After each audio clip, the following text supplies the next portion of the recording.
May the excessive force be with you. Good morning. Dan Earhart with the rest of the news. We thought photoshopping was just a silly little thing.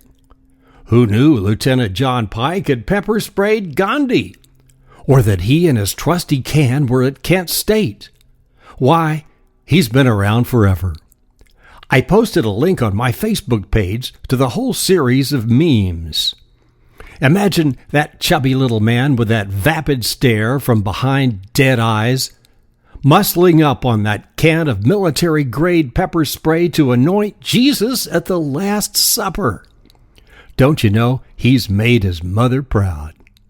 Truly a man's man with baggy pants and cheap shoes. He's gonna put the mace in your face. Lieutenant John Pike, American hero. Unfortunately, the world is watching. Of course, he's out of a job, suspended, but it's hard to imagine that he'll ever be welcome back on the campus of UC Davis. And of course, the victims will file a civil rights lawsuit asking, did he act alone or pursuant to instructions from the university? This was not an Occupy event, albeit a kindred spirit. It was another in the annual series of student protests against ever-increasing tuitions.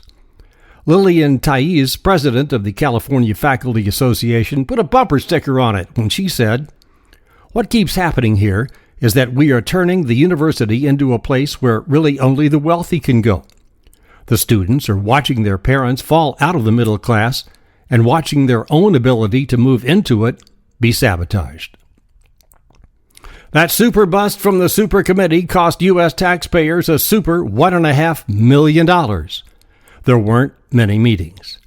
Grover Norquist is said to have been the 13th member. A 71-year-old lady in Atlanta asks, who thought it would be any different? The real news would be if they worked together. 25-year-old Elizabeth, who manages a Starbucks in L.A., calls it a bum out. Jan is a 47-year-old artist, also in L.A. She calls it nutty. Obviously, the super committee needed Super Lieutenant John Pike. Oh, and thanks to him, pepper spray now rightfully joins pizza as an American vegetable. Since 1967, it's been an axiom that there's only 6 degrees of separation between any two people. Well, now the Earth is shrinking. We know the number has dropped to 4.7 degrees of separation, thanks to algorithmic discoveries made by Facebook scientists.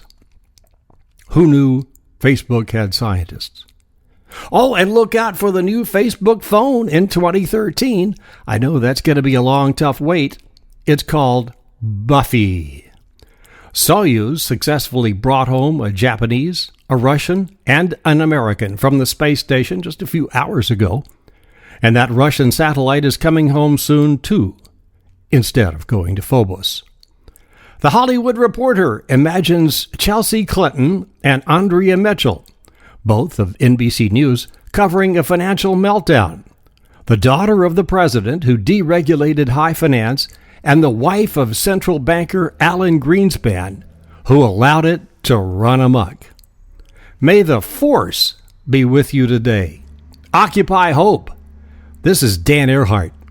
The rest of the news.